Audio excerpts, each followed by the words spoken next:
Hello students. तो आज जो हम लोग टॉपिक स्टडी करने जा रहे हैं वो है हमारे पास ऑर्गेनिक का नेक्स्ट टॉपिक है जिसके बारे में हम लोग बात करेंगे। उस टॉपिक का नेम है aromatic nucleophilic substitution reactions. Aromatic nucleophilic substitution reaction. Substitution reaction बहुत ही इंपॉर्टेंट टॉपिक है dear, very very very important topic. तो मैं बात करने जा रहा हूं भी आज के लेक्चर में जो हम लोग बात करने वाले हैं वो हम लोग एरोमेटिक कंपाउंड्स के अंदर न्यूक्लियोफिलिक सब्स्टिट्यूशन के बारे में देखेंगे। जैसे आप लोगों ने एरोमेटिक पढ़ने से पहले आप सभी ने एलिफेटिक के बारे में जान लिया होगा। एलिफेटिक के अंदर SN1 SN2 आप लोगों ने पढ़ लिया है। अब हम लोग बात करेंगे उसी टाइप का जो न्यूक्लियोफिलिक सब्स्टिट्यूशन है जो कि हम लोग ऑब्जर्व करने वाले हैं एरोमेटिक कंपाउंड के अंदर। तो सबसे पहले इंपॉर्टेंट पॉइंट क्या है, सबसे फर्स्ट पॉइंट क्या है? सबसे पहला पॉइंट ये होता है भी ये जो एरोमेटिक कंपाउंड्स हैं अगर हम इनकी बात करें, ये न्यूक्लियोफिलिक सब्स्टिट्यूशंस के अंदर इनकी रिएक्टिविटी काफी कम रहती है। ये काफी लेस रिएक्टिव है, काफी कम रिएक्टिव है न्यूक्लियोफिलिक सब्स्टिट्यूशंस पे। तो देखते हैं ऐसा क्यों है, इसके रीजन क्या है। देखिए आप लोग सोच के देखिए, मान लीजिए मैंने कंपाउंड बना दिया, मैंने कंपाउंड बना लिया हेलोएरिन्स। हेलोएरिन्स मतलब रिंग के साथ मैंने डायरेक्टली हेलोजन को अटैच कर लिया, तो ये मेरे पास एरोमेटिक कंपाउंड बन चुके हैं। अब हमने ये देखना भी ये जो कंपाउंड है ये न्यूक्लियोफिलिक सब्स्टिट्यूशन में कम रिएक्टिव क्यों है। तो इसके पीछे रीजंस क्या है, पहले उनके बारे में बात करते हैं एक एक करके। जो सबसे पहला रीजन वो ये है भी अगर आप इस कंपाउंड को ऑब्जर्व करेंगे ना तो देखिएगा इसके अंदर बेटा रेजोनेंस पॉसिबल है स्टूडेंट्स, क्योंकि lone pair single bond double bond conjugation है तो एक्स का लॉन पेयर यहां पे आएगा और ये वाला पाई बॉन्ड मूव करके यहां पे ही जाएगा। तो इसका मतलब ये हुआ भी ये जो हेलोएरिन्स कंपाउंड है इसके अंदर अपने को रेजोनेंस होता हुआ दिखाई देता है। अगर रेजोनेंस होगा तो हेलोजन के ऊपर पॉजिटिव और कार्बन के ऊपर नेगेटिव चार्ज अपीयर होगा। इसके आगे आप लोग क्या करोगे, इसके रेजोनेटिंग स्ट्रक्चर आगे कंटिन्यू कर लोगे, ठीक है। वो अपना काम नहीं है, वो आप लोगों को आता है। तो मैंने तो सिर्फ आपको ये बताना था ये जो हेलोएरिन्स होते हैं एरोमेटिक कंपाउंड्स होते हैं इनमें रेजोनेंस पॉसिबल होती है। तो ये रेजोनेंस से हो क्या गया, रेजोनेंस होने से ना आप इस पॉइंट को ऑब्जर्व करो, ये वाले पॉइंट को, ये वाली जगह को। तो रेजोनेंस होने से क्या हो रहा है, जो कार्बन और हेलोजन के बीच में जो पहले सिंगल बॉन्ड था ना वो सिंगल बॉन्ड नहीं रहा, उसके बाद डबल बॉन्ड कैरेक्टर आ रहा है। तो डबल बॉन्ड कैरेक्टर आने का मतलब क्या है, जो बॉन्ड है उसका स्ट्रेंथ बढ़ रहा है ना, बॉन्ड स्ट्रांग बन रहा है ना। पहले सिंगल बॉन्ड था, अब उसके बाद कुछ डबल बॉन्ड कैरेक्टर डेवलप हो रहा है। तो डबल बॉन्ड कैरेक्टर की वजह से क्या हो रहा है, जो कार्बन हेलोजन का पहले जो हम लोग सोच के बैठे थे बॉन्ड वीक है, अब वो बॉन्ड पहले के कंपैरेटिवली क्या बन रहा है, स्ट्रांग बन रहा है। तो अगर बॉन्ड स्ट्रांग बनेगा तो डेफिनेटली कार्बन हेलोजन का बॉन्ड तोड़ना मुश्किल होगा। तो ये एक बहुत इंपॉर्टेंट रीजन होता है। तो ये कार्बन और हाइड्रोजन का बॉन्ड टूटेगा ही नहीं यार। अगर ये बॉन्ड नहीं टूटेगा तो सब्स्टिट्यूशन का रेट भी बहुत स्लो होने वाला है। तो इसका अगर मैं फर्स्ट रीजन डिफाइन करूं, फर्स्ट रीजन मैं ये बोलूंगा, अगर मैं इसके रीजंस देखें कि इसकी लेस रिएक्टिविटी क्यों है, उसका रीजंस अगर हम लोग देखेंगे तो पहला रीजन तो बेटा ये आता है भी due to resonance. Due to resonance, resonance की वजह से, due to resonance CX bond acquire partial double bond character. CX bond acquire partial double bond character. तो पार्शियल डबल बॉन्ड कैरेक्टर ये पोजेस कर लेता है कार्बन और हेलोजन का बॉन्ड। इसको शॉर्ट में हम लोग PDC लिख देते हैं, पार्शियल डबल बॉन्ड कैरेक्टर है। तो पार्शियल डबल बॉन्ड कैरेक्टर आने की वजह से कार्बन और हेलोजन का बॉन्ड स्ट्रांग बन रहा है, तो लिविंग ग्रुप लीव नहीं कर पा रहा, लीव करना मुश्किल हो रहा है, तो डेफिनेटली रिएक्शन का रेट भी बहुत कम हो रहा होगा। एक रीजन तो ये है। अगर हम लोग सेकंड रीजन को देखें, सेकंड रीजन बेसिकली क्या है, सेकंड रीजन अपने पास रहेगा डियर, आप सोचिए भी ये जो एरोमेटिक कंपाउंड्स होते हैं, जितने भी ये हमारे पास एरोमेटिक कंपाउंड्स है, रिंग के साथ मैंने हेलोजन लगा दिया, इनके साथ रिंग अवेलेबल होती है। और आप सबको पता है ये जो रिंग होती है, ये रिंग के पास इलेक्ट्रॉन डेंसिटी ज्यादा है। रिंग बेसिकली एक इलेक्ट्रॉन रिच स्पीशीज है, इसके पास इलेक्ट्रॉन्स का अमाउंट ज्यादा है, ठीक है। तो अगर इसके पास इलेक्ट्रॉन्स का अमाउंट ज्यादा है तो सोच के देखिए न्यूक्लियोफिलिक सब्स्टिट्यूशंस करने के लिए अपने को क्या करना होगा, न्यूक्लियोफाइल का अटैक तो रिंग के ऊपर करना होगा। और अगर हम लोग न्यूक्लियोफाइल को देखते हैं तो न्यूक्लियोफाइल खुद भी क्या होता है, न्यूक्लियोफाइल खुद भी इलेक्ट्रॉन रिच होता है। तो बताओ क्या इलेक्ट्रॉन रिच को अपनी तरफ आने देगा यार, क्या आने देगा, नहीं आने देगा, चांस ही नहीं है डियर, चांस ही नहीं है। क्यों, क्योंकि ये भी इलेक्ट्रॉन रिच है, ये भी इलेक्ट्रॉन रिच है। तो क्या करेंगे, रिपेल करेंगे। रिंग बोलेगा यार न्यूक्लियोफाइल तू मेरे पास मत आ, क्योंकि तू भी इलेक्ट्रॉन रिच है, मैं भी इलेक्ट्रॉन रिच हूँ। तो जो बेंजीन रिंग है, जो एरोमेटिक का रिंग वाला पार्ट है, वो बेसिकली न्यूक्लियोफाइल को रिपेल करता है, क्योंकि दोनों इलेक्ट्रॉन रिच कंपाउंड है। तो जिसकी वजह से जिसकी वजह से न्यूक्लियोफाइल का अटैक रिंग पे होना काफ़ी मुश्किल हो जाता है। मुश्किल होने से रिएक्शंस का रेट क्या कर जाता है, ड्रॉप कर जाता है। तो ये दो मेन रीज़न है, जिसके बेसिस पे मैं बोल सकता हूँ भी ये जो एरोमेटिक कंपाउंड्स हैं ये न्यूक्लियोफिलिक सब्स्टिट्यूशंस के अंदर जो अपनी रिएक्टिविटी शो करते हैं वो काफ़ी कम करते हैं। रिपीट कर लेते हैं कौन कौन से रीज़न है। एक तो है partial double bond character resonance की वजह से, दूसरा है ये जो रिंग होती है ये ऑलरेडी इलेक्ट्रॉन रिच है तो न्यूक्लियोफाइल को रिपेल करती है, राइट। तो आगे मूव करते हैं स्टूडेंट्स। अब हमने ये तो देख लिया अभी ये जो एरोमेटिक कंपाउंड्स होते हैं ये न्यूक्लियोफिलिक सब्स्टिट्यूशंस के अंदर काफी कम रिएक्टिविटी शो करते हैं, काफी कम रिएक्टिव हैं। अब ऐसा थोड़ा है भी ये रिएक्ट नहीं करें, रिएक्ट तो करेंगे पर रिएक्टिविटी कम है। तो नेक्स्ट आर्टिकल के अंदर हम लोग बात करेंगे types of nucleophilic substitution reactions. Nucleophilic substitution reactions की टाइप्स के बारे में बात करने वाले हैं। Types of nucleophilic substitution reactions, types of nucleophilic substitution reactions. तो इस आर्टिकल के अंदर बेसिकली मैं क्या करने वाला हूं, इस आर्टिकल के अंदर हम लोग ये स्टडी करेंगे भी ये जो न्यूक्लियोफिलिक सब्स्टिट्यूशन है ये कितने टाइप का है। देखो एरोमेटिक कंपाउंड कम रिएक्टिव है न्यूक्लियोफिलिक सब्स्टिट्यूशन में, पर ऐसा नहीं है वो रिएक्ट नहीं करेंगे, रिएक्ट तो करेंगे, रिएक्टिविटी कम है। तो किस तरीके से उनके अंदर कितने टाइप का न्यूक्लियोफिलिक सब्स्टिट्यूशन हो सकता है उसके बारे में बात करने वाले हैं। तो एरोमेटिक कंपाउंड के अंदर हम लोग 3 टाइप का सब्स्टिट्यूशन देखने वाले हैं। पहला सब्स्टिट्यूशन आएगा ArSN1 के नाम से, ArSN1। सेकंड रहेगा हमारे पास ArSN2, और थर्ड हमारे पास रहेगा वाया बेंजाइन, एक इंटरमीडिएट है तो उसके थ्रू हम लोग जाएंगे। तो ये 3 टाइप का न्यूक्लियोफिलिक सब्स्टिट्यूशन है जो कि हम लोग एरोमेटिक कंपाउंड के अंदर ऑब्जर्व करेंगे। पहला है ArSN1, second one is ArSN2, third one is via benzene.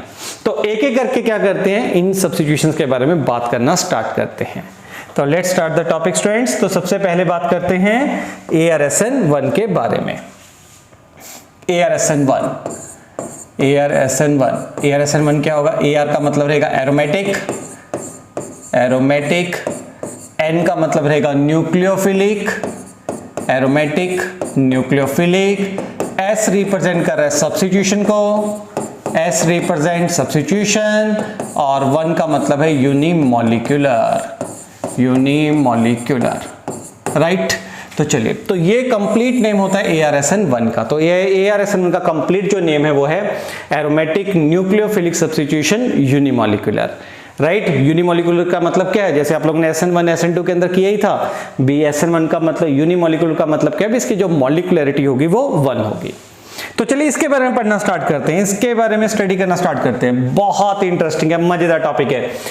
देखिए सबसे पहले अगर आप बात करेंगे ना ArSN1 के बारे में स्टूडेंट्स, तो मैं बोलूंगा ये वेरी रेयर है, बहुत रेयर है, ठीक है। बहुत कम कंपाउंड्स के अंदर अपने को ArSN1 होता हुआ दिखाई देता है, काफी कम दिखाई देती है ये वाला मैकेनिज्म। सेकेंड पॉइंट है ये जनरली दिखता किन के अंदर है, तो possible in benzene diazonium salt. तो जो हमारे पास बेंजीन डाइजोनियम सॉल्ट हैं, बेंजीन डाइजोनियम सॉल्ट, उनके अंदर अपने को ArSN1 होता हुआ दिखाई देता है। तो बेंजीन डाइजोनियम सॉल्ट क्या होता है, डाइजोनियम फैमिली क्या होगी, बेंजीन रिंग है, रिंग के ऊपर लगा हुआ N2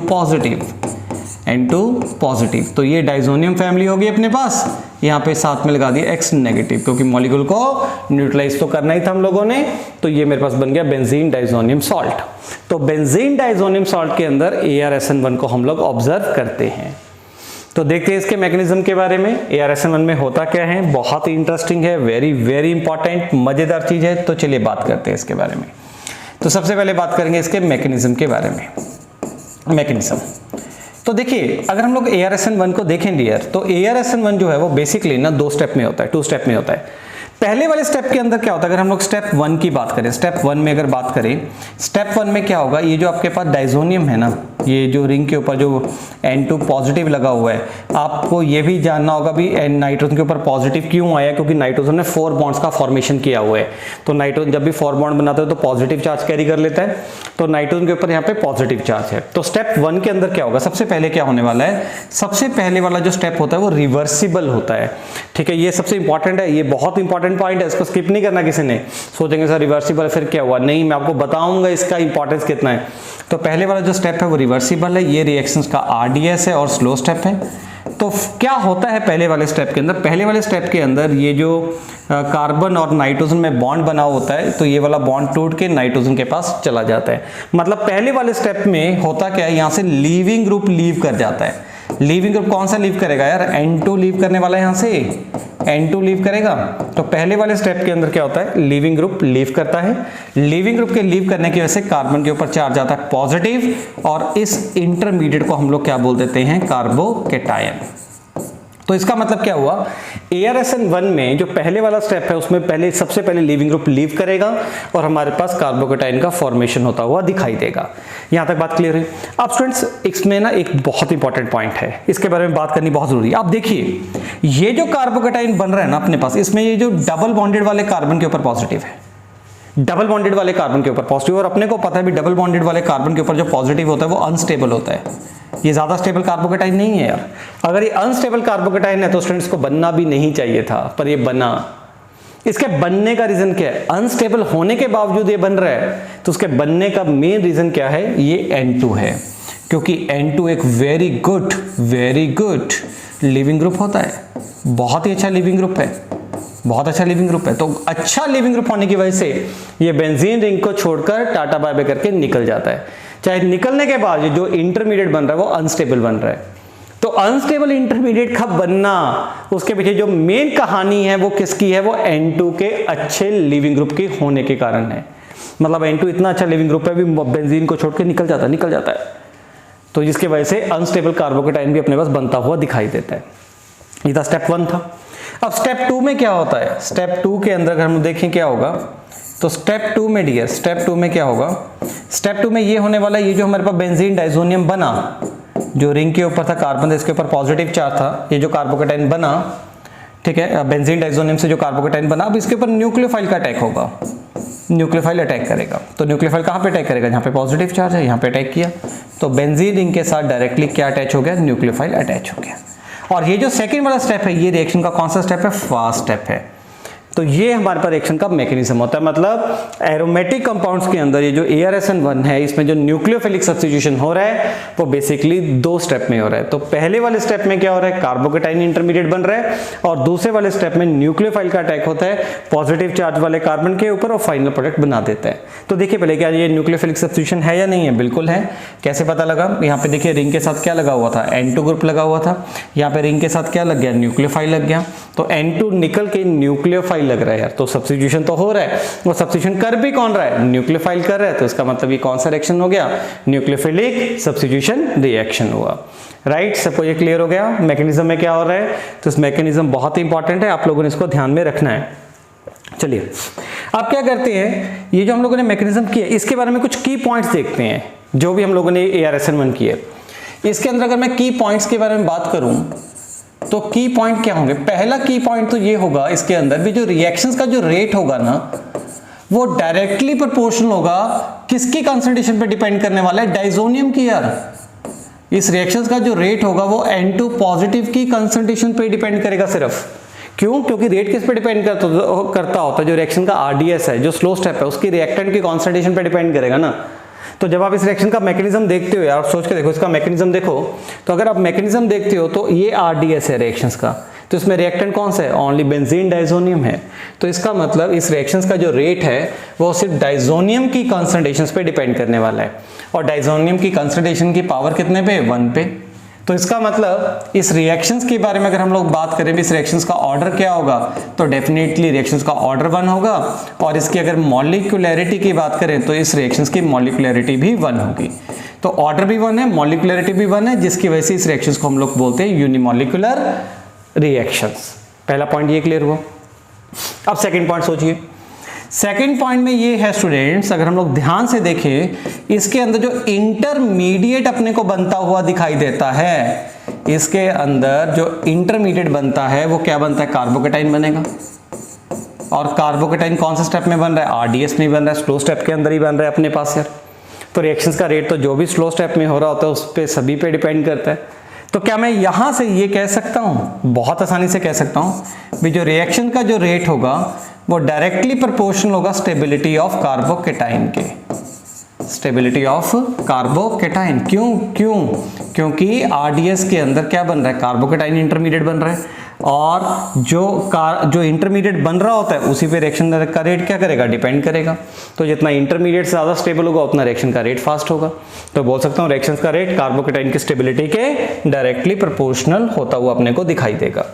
अब सोचो, अब वही बात आ गई, अगर यहाँ पे मान लीजिए इस रिंग के साथ जो डाइजोनियम था इसके साथ अगर मैं EWG ग्रुप लगा लूं, what is EWG, electron withdrawing group. तो इलेक्ट्रॉन विड्रॉइंग ग्रुप क्या करेगा, जो रेट है रिएक्शंस का रेट उसको डिक्रीज कर देगा। क्यों डिक्रीज करेगा, क्योंकि इलेक्ट्रॉन विड्रॉइंग ग्रुप कार्बोकेटाइन की स्टेबिलिटी को कम करते हैं। तो अगर कार्बोकेटाइन की स्टेबिलिटी कम होगी तो रिएक्शन का रेट भी कम होगा, क्योंकि रिएक्शन का रेट तो डायरेक्टली है कार्बोकेटाइन की स्टेबिलिटी के। तो अगर इसका मतलब अगर इलेक्ट्रॉन विड्रॉइंग ग्रुप लगा दोगे तो उससे रिएक्शन का रेट कम हो जाएगा। अगर हम इसके साथ ERG ग्रुप लगा दें, ERG का मतलब होगा इलेक्ट्रॉन रिलीजिंग ग्रुप लगा दें डाइजोनियम के साथ, ठीक है, तो उससे क्या हो जाएगा, इस रिएक्शन का जो रेट है ना वो इंक्रीज करेगा। उसका रेट क्यों इंक्रीज करेगा, क्योंकि जो ERG ग्रुप है, इलेक्ट्रॉन रिलीजिंग ग्रुप है, वो रिएक्शन का रेट बढ़ाते हैं। कैसे बढ़ाएंगे, क्यों इंक्रीज करेंगे, क्योंकि वो कार्बोकेटाइन को स्टेबल करेंगे यार, राइट।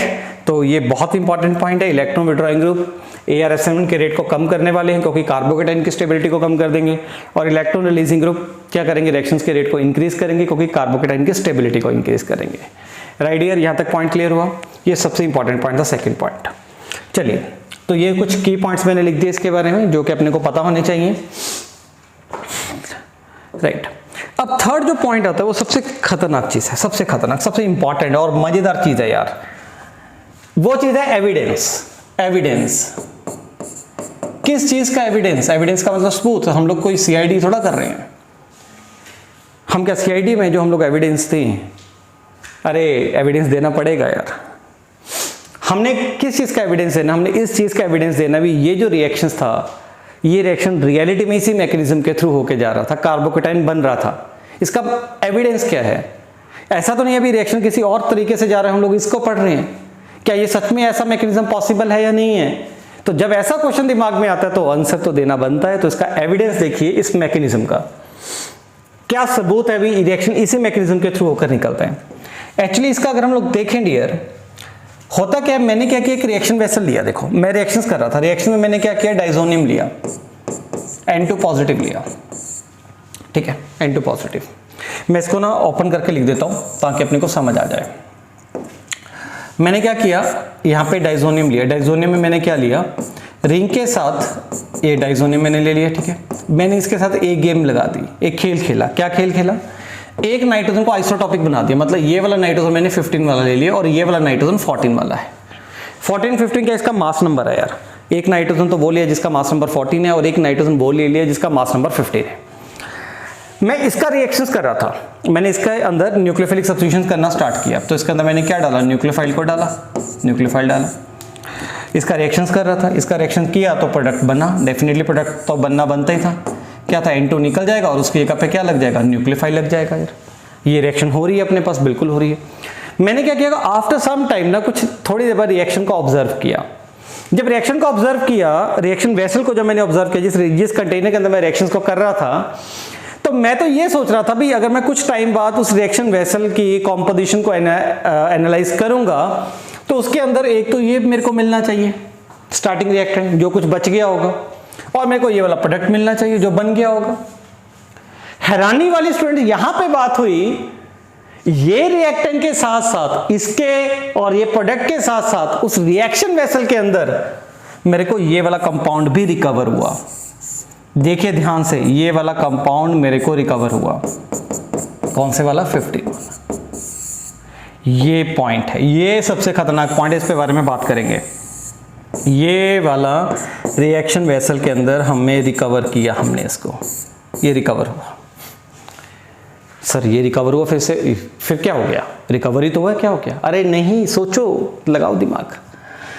दिमाग कहां पे लगाने वाला, दिमाग ये लगाने वाला है भी रिएक्टेंट मैंने ये लिया था तो मेरे पास फाइनल प्रोडक्ट ये बनना चाहिए था, तो रिएक्शन वेसल के अंदर सिर्फ ये और ये मेरे को दिखने चाहिए थे। पर उसी रिएक्शन मिक्सचर के अंदर मेरे को ये वाला कंपाउंड भी एनालाइज हुआ, ये कंपाउंड मेरे को रिकवर हुआ, भी ऐसा कंपाउंड बन रहा है। मैंने क्या किया था, मैंने तो ऐसा कंपाउंड डाला था जिसमें रिंग के साथ जो नाइट्रोजन लगा हुआ है वो 14 वाला था, मैं तो वो वाला स्टार्टिंग रिएक्टेंट लिया था।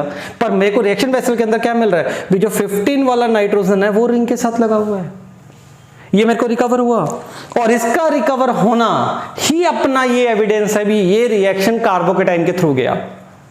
अब आप बोलोगे वो कैसे, अब इसके बारे में सोच के देखो यार, कैसे सोचोगे स्टूडेंट। देखिए सोचने का तरीका ये रहेगा, हुआ क्या होगा, कुछ ऐसा हुआ होगा कि यहाँ पे क्या था, 14 वाला था, ये 15 वाला था। सबसे पहले वाले स्टेप में क्या हुआ, यहां से N2 निकल गया और इसके ऊपर चार्ज आ गया पॉजिटिव, तो यहां से क्या निकला, N2 निकल गया, N2 निकला डियर, निकला N2। अब यहां पे जो N2 निकला, ये वाला 14 था, ये वाला 15 था। अब आपको मैंने बताया था जो पहले वाला स्टेप होता है वो इसका रिवर्सिबल होता है, और वो ही इस मैकेनिज्म की सबसे बड़ी खासियत है। तो क्या है, यहां से जो लिविंग ग्रुप निकला N2 निकला, अब ये वाला स्टेप रिवर्सिबल था अपने पास। अगर रिएक्शन रिवर्सिबल है तो पॉसिबिलिटी क्या है, पॉसिबिलिटी ये है भी ये दोबारा से रिएक्ट करेंगे यार। अगर ये दोबारा से रिएक्ट करेंगे तो क्या होगा, मतलब N2 इस रिंग के साथ रिएक्ट करके दोबारा से रिएक्टेंट बनाने वाला है। अब क्या होगा, जब अटैक होगा तो सोच के देखिए, इसके पास भी लोन पेयर है, इसके पास भी लोन पेयर है, तो ये वाला नाइट्रोजन भी अटैक कर रहा होगा और ये इसके थ्रू भी अटैक हो रहा होगा। अगर 14 वाले के थ्रू अटैक हो रहा होगा तो 14 वाला कंपाउंड बन रहा होगा। अगर 15 वाले के थ्रू अटैक हो रहा होगा तो ये वाला कंपाउंड भी तो बनता हुआ दिखाई देगा अपने को यार, ये वाला कंपाउंड भी तो बनता हुआ दिखाई देगा अपने पास, राइट। ये कब बनेगा, जब अटैक किसके थ्रू हो रहा है, 15 वाले के थ्रू हो रहा है। और ये वाला कंपाउंड हम लोगों ने रिएक्शन वेसल के अंदर रिकवर किया। रिएक्शन वेसल के अंदर इस कंपाउंड का रिकवर होना है, ये इंडिकेट कर रहा है, ये हमारा एविडेंस है भी डेफिनेटली रिएक्शंस कार्बोकेटाइन के थ्रू गई होगी। कैसे, अब देखिए पूरी कहानी को समझिए। ये चीज तब पॉसिबल है जब यहां से, अब सोचिए ध्यान से, ये चीज तब पॉसिबल है, कंपाउंड तब बनेगा जब यहां से N2 पहले पूरे का पूरा बेंजीन रिंग से डिटैच हुआ होगा, बेंजीन रिंग को छोड़ गया होगा बिल्कुल N2। जब N2 ने बेंजीन रिंग से डिटैच हो गया होगा, बेंजीन रिंग को छोड़ गया होगा, तब इस रिंग के ऊपर पॉजिटिव बना होगा और उसके बाद दोबारा से N2 ने अटैक किया होगा, तब भी ये कंपाउंड रिकवर हुआ। अगर ये N2 डिटैच ना होता तो कभी भी 15 वाला रिंग के साथ कैसे लग सकता था नाइट्रोजन, बताइए मेरे को, कोई चांस ही नहीं है। चांस तब है, एक ही पॉसिबिलिटी भी N2 निकला होगा फिर दोबारा से अटैच हुआ होगा, मतलब पहले N2 डिटैच हुआ बाद में रीअटैच हुआ। तो यहां से ये एविडेंस अपने को मिल चुका है भी ये जो रिएक्शन है ARSN1 जो मैकेनिज्म है ये हमारे पास कार्बोकेटाइन इंटरमीडिएट के थ्रू ही होता है। राइट एवरीवन, यहां तक सबको बात क्लियर हुई। तो ये इंपॉर्टेंट एविडेंस था, बहुत पता होना जरूरी था इसके लिए, क्योंकि इसमें डाउट आता ही है, क्योंकि कंफ्यूजन कहां पे आती है, अभी इंटरमीडिएट कम स्टेबल है फिर वो बन क्यों रहा है, तो उसका एविडेंस मैंने आपको दे दिया। राइट, तो चलते आगे मूव करते हैं। अब देखिए, अब अपने को ये पता लग गया भी एरोमेटिक कंपाउंड्स में ये जो बेंजीन डाइजोनियम कंपाउंड है इनके अंदर बड़े आसानी से न्यूक्लियोफिलिक सब्स्टिट्यूशन किया जा सकता है।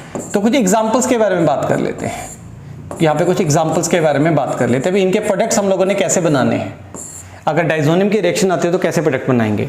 देखिए बहुत सिंपल है, वेरी वेरी सिंपल। इसके लिए आपको क्या आइडेंटिफाई करना है, आपने सिर्फ एक काम करना है। क्या करना है, आपको ये तो पता लग गया भी रिंग के साथ जो N2 लगा हुआ है भी ये वाला जो कार्बन होगा इस कार्बन के ऊपर पॉजिटिव चार्ज डेवलप होगा। क्यों, क्योंकि N2 बहुत ही अच्छा लिविंग ग्रुप है और यहीं पे आप लोगों ने किसका अटैक करवा देना है, न्यूक्लियोफाइल का अटैक करवा देना है।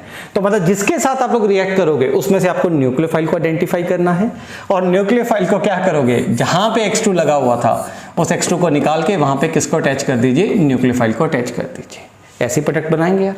देख लेते हैं कुछ रिएक्शंस में। जैसे मान लीजिए मैंने इसका रिएक्शन X नेगेटिव के साथ करवा दिया, तो X नेगेटिव क्या है, न्यूक्लियोफाइल है, तो X नेगेटिव आएगा इस कार्बन पे अटैक करेगा और यहां से किसको बाहर निकाल देगा, N2 को बाहर निकाल देगा। तो रिंग के साथ डायरेक्टली X लग गया बेटा जी। अब नेक्स्ट क्या आ रहा है, मान लो इसका रिएक्शन OH नेगेटिव के साथ कर रहे हैं। अगर OH नेगेटिव के साथ रिएक्शन आ रहा है तो क्या होगा, OH नेगेटिव आएगा, वो भी यहाँ पे अटैक करेगा इस कार्बन के ऊपर। अगर इस कार्बन के ऊपर अटैक कर रहा है तो अपने पास क्या बनेगा, तो रिंग के ऊपर डायरेक्टली क्या अटैच हो जाएगा, OH अटैच हो जाएगा, फिनॉल बन गया। सिमिलर मान लो भी हमारे पास नेक्स्ट न्यूक्लियोफाइल आ रहा है, वाटर आ रहा है। अब वाटर कौन सा न्यूक्लियोफाइल है, न्यूट्रल न्यूक्लियोफाइल है। तो वाटर भी क्या करने वाला है, ऑक्सीजन के थ्रू क्या करेगा, अटैक करेगा। कहाँ पे अटैक करेगा, इस कार्बन पे अटैक करेगा और यहाँ से N2 को बाहर निकाल देगा। तो अपने पास फाइनल प्रोडक्ट क्या बन जाएगा, रिंग के साथ डायरेक्टली क्या लग गया, OH ग्रुप अटैच हो गया। तो ये था हमारे पास फाइनल प्रोडक्ट्स। तो मेरे ख्याल से सबको समझ आ चुका है। मतलब जब भी आप लोगों को बेंजीन डाइजोनियम का कोई भी रिएक्शन आता है, मैं आपको बता रहा हूँ बेंजीन डाइजोनियम की सारी रिएक्शन आप लोग बड़े आसानी से कर सकते हो। जब भी आपके पास बेंजीन डाइजोनियम आपको मिलता है, दिखाई देता है, आपने क्या करना है, उसके ऊपर जिसके साथ रिएक्ट करवा रहे हो वहां से न्यूक्लियोफाइल को आइडेंटिफाई करना है। इसमें से न्यूक्लियोफिलिक पार्ट कौन सा है, जो न्यूक्लियोफिलिक पार्ट होगा उसको रिंग पे अटैक करवा देना है, N2 को निकाल देना है, उसके न्यूक्लियोफिलिक पार्ट को रिंग के ऊपर डायरेक्टली अटैच कर देना है। तो एक बहुत बढ़िया मेथड है यार, जिसके द्वारा हम लोग रिंग के ऊपर डायरेक्टली न्यूक्लियोफाइल लगा पा रहे हैं। आप सोच के देखो, मैंने स्टार्टिंग में बताया था रिंग के ऊपर न्यूक्लियोफाइल का अटैक करना मुश्किल था, रिपेल करता है, न्यूक्लियोफाइल और रिंग एक दूसरे को रिपेल करते हैं, पर इसके द्वारा रिंग के ऊपर हम लोग डायरेक्टली किसको लगा पा रहे हैं, न्यूक्लियोफाइल को अटैच कर पा रहे हैं। तो ये था हमारे पास कंप्लीट मैकेनिज्म किसके बारे में, ARSN1 के बारे में। तो नेक्स्ट वीडियो में हम लोग बात करेंगे ARSN2 के बारे में। Thank you.